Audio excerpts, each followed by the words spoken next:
Halo anak-anak, selamat pagi. Berjumpa lagi bersama Ibu Guru Ita. Hari ini kita belajar mata pelajaran IPAS, Ilmu Pengetahuan Alam dan Sosial, kelas 4 tentang sumber daya alam. Baik anak-anak, coba kalian perhatikan di sekeliling kita. Apakah kamu menggunakan banyak benda dalam kehidupan sehari-hari? Seperti kursi, meja, sendok, buku, pensil, dan banyak hal yang kalian gunakan itu dibuat menggunakan bahan yang berasal dari alam. Nah, apa itu sumber daya alam? Sumber daya alam adalah segala sesuatu yang berasal dari alam dan dapat dimanfaatkan untuk memenuhi kebutuhan manusia untuk bertahan hidup sehari-hari. Baik anak-anak, sumber daya alam dibagi menjadi dua, sumber daya alam hayati dan sumber daya alam non-hayati. Mari kita lihat satu-satu. Sumber daya alam hayati adalah sumber daya alam yang berasal dari makhluk hidup seperti tumbuhan dan hewan.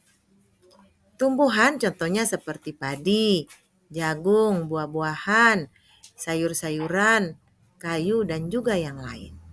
Sedangkan hewan seperti sapi, ayam, ikan, serangga, dan juga yang lain. Nah, sumber daya alam non-hayati adalah sumber daya alam yang berasal dari benda mati seperti air, tanah, udara, batu bara, mineral. Air biasanya kita gunakan untuk mandi, untuk minum, irigasi, dan lain-lain. Tanah biasanya digunakan untuk bercocok tanam dan juga yang lain. Udara untuk kita bernafas. Batu bara digunakan sebagai bahan bakar. Mineral seperti emas, perak, dan besi. Nah, anak-anak, sumber daya alam juga dibedakan menjadi dua atas jenisnya. Yang pertama, sumber daya alam yang dapat diperbaharui dan sumber daya alam yang tidak dapat diperbaharui. Sumber daya alam yang dapat diperbaharui adalah sumber daya alam yang dapat terus-menerus tersedia di alam karena dapat diperbaharui secara alami.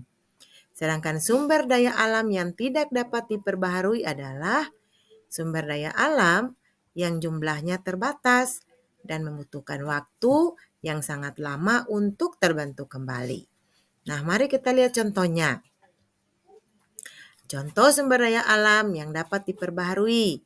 Contohnya tumbuhan, hewan, sinar matahari, angin, tanah, dan air. Sedangkan contoh sumber daya alam yang tidak dapat diperbaharui seperti mineral, emas, besi, intan, minyak bumi, dan batu bara. Nah, anak-anak, pemanfaatan sumber daya alam digunakan untuk bahan pangan, bahan obat-obatan, bahan kosmetik, dan juga untuk memenuhi kebutuhan hidup sehari-hari. Contoh pemanfaatan sumber daya alam, belerang contohnya, itu dibuat industri obat-obatan dan korek api. Batu kapur digunakan untuk membuat semen, bangunan, dan cat tradisional. Besi biasanya digunakan industri mesin, jembatan, dan bangunan. Emas biasanya bahan perhiasan yang bernilai tinggi. Minyak bumi sebagai bahan bakar seperti bensin, solar, minyak tanah. Timah digunakan sebagai peralatan rumah tangga. Sedangkan tembaga digunakan juga untuk membuat peralatan dari bahan perunggu. Nah, baik anak-anak, kita harus selalu menjaga sumber daya alam. karena sumber daya alam sangat penting bagi kehidupan manusia. Oleh karena itu, kita harus menjaga dan melestarikannya agar tetap tersedia untuk generasi mendatang. Beberapa cara untuk menjaga sumber daya alam antara lain: yang pertama, tidak membuang sampah sembarangan.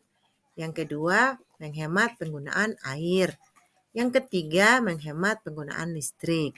Yang keempat, menanam pohon. Yang kelima, menggunakan produk-produk yang ramah lingkungan.